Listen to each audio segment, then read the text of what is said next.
మా తండ్రి యేసు పశువుల పాటలు తనను తాను చూడు తగ్గించుకొనెను. మా తండ్రి యేసు పశువుల పాటలు తనను తాను చూడు తగ్గించుకొనెను. కుమారుడు క్రీస్తు ఒలివల తోటలో, కుమారుడు క్రీస్తు ఒలివల తోటలో మోకాళ్ళ కన్నీళ్ళ ప్రార్థించే చూడు.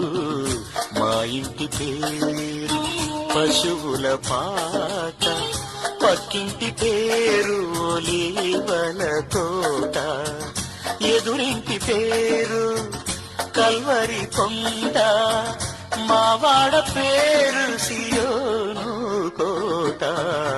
మా ఇంటి పేరు పశువుల పాట, పక్కింటి పేరు ఒలివల తోట.